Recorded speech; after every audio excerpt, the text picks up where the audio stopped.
बिस्मिल्लाहिर्रहमानिर्रहीम। मेरे प्यारे प्यारे व्यूवर्स को मेरा प्यार भरा सलाम।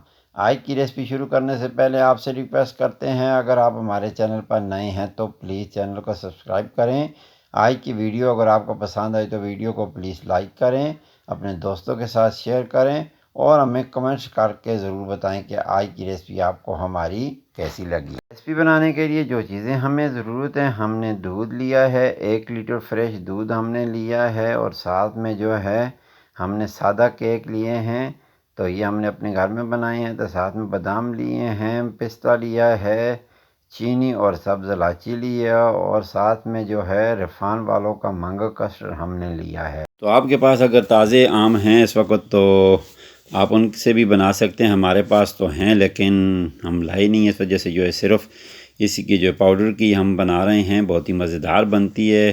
फ्रेश आम भी इसमें आप डाल सकते हैं। तो ये एक गिलास में हमने तकरीबन 4 या 5 चमचे जो है दूध लिया है, उसमें हमने तकरीबन 5 चमचे रफ़ान कस्टर्ड पाउडर के डालकर इसको अच्छे तरीके से मिक्स कर लेना है, क्योंकि इसको अच्छे तरीके से आप मिक्स करेंगे तो ये नीचे नहीं बैठेगा।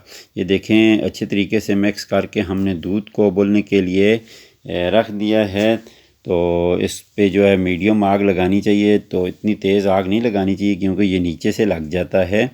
तो ये देखें, दूध हमारा उबलने की शक्ल में आ गया है, दूध हमारा उबल चुका है और इसमें जो है अभी जो है हम साथ साथ चीज़ें डालते जाएंगे और आपको बताते जाएंगे। प्लीज़ आपसे रिक्वेस्ट करते हैं वीडियो को पूरा देखा करें, स्किप ना किया करें।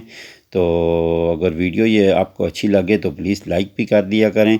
तो इसमें जो है हमने चीनी और सब्ज़ इलायची डाल दी और इसको अच्छे तरीके से मिक्स करके उबालना शुरू कर दिया है। ये देखें, हमारा जो है दूध तकरीबन रेडी हो चुका है। इसमें जो है हम अभी कस्टर्ड पाउडर जो हमने दूध में मिला कर रखा था वो ऐड करेंगे और इसको अच्छे तरीके से हिलाते रहेंगे। तकरीबन इसको अच्छे तरीके से हिलाते रहेंगे तो ये नीचे जो है लगेगा नहीं। ये देखें, हमने रफ़ान कस्टर्ड पाउडर जो हमने दूध में मिक्स करके रख दिया था उसको लेकर हमने जो है अच्छे तरीके से इसमें डाल दिया और चमचा लगातार हिलाते रहना है, क्योंकि ये नीचे लग जाता है। तो इसको 6 या 7 मिनट तक पकाते रहें तो अच्छे तरीके से इंशाल्लाह आपका कस्टर्ड भी ऐसे ही बनेगा।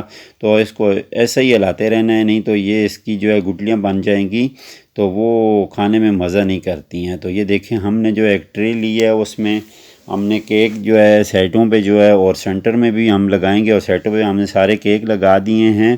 तो ये डेकोरेशन के लिए हम इसको सजा रहे हैं। तो ये देखें, साइड से और सारी तरफ से हमने छोटे छोटे पीस करके केक के जो है हमने लगा दिए हैं और ऊपर रफ़ान कस्टर्ड जो है मैंगो हमने इसके ऊपर डाल दिया है। अभी हमने एक केला लिया, उसको छोटे छोटे पीसों में हमने काट कर जो है साइडों पे हम रखते गए हैं। ये देखें, जो है सारी साइडों पे हमने केला जो है छोटे छोटे हिस्सों में काट कर हमने रख दिया है और हमने जो है सेंटर में केक भी रख दिए हैं और साथ साथ जो है अभी हम इसके ऊपर जो है खुश्क मेवाजात जो है हमारे पास मौजूद है वो डालेंगे। ये देखें, जो है हमने मेवा खुश्क मेवा जो है वो अभी इसकी सारी साइडों में हमने सजा दिया। आप और भी कई चीज़ों से इसकी जो सजावट कर सकते हैं, जैसे आपके पास अंगूर हैं, अभी अंगूर का भी सीज़न है, उससे भी आप कर सकते हैं। स्ट्रॉबेरी का सीज़न तो चला गया। हमने बादाम डाले हैं ऊपर और कटे हुए बादाम हमने इसके ऊपर डाल दिए हैं और पिस्ता भी कटा हुआ हमने इसके ऊपर डाल दिया है। ये छोटी सी क्रीम की जो है हमने डेकोरेशन कर दी है। तो फ्रेश क्रीम थी हमारे पास तो उसकी हमने डेकोरेशन किया। आखिर में आप लोगों से यही रिक्वेस्ट करते हैं, अगर आप हमारे चैनल पर नए हैं तो प्लीज़ चैनल को सब्सक्राइब करें। आज की वीडियो अगर आपको पसंद है तो वीडियो को लाइक करें, अपने दोस्तों के साथ शेयर करें और हमें कमेंट्स करके ज़रूर बताएं कि आज की रेसिपी आपको हमारी कैसी लगी। आखिर में अल्लाह ताला से यही दुआ करते हैं, आप जहाँ कहीं भी हों, जिस मुल्क में भी हों, अल्लाह ताला आपको अपने हिफ्ज़-ओ-मान में रखे। अपना और अपने घर वालों का ख्याल रखना, हमें भी अपनी दुआओं में याद रखना। अल्लाह हाफ़िज़।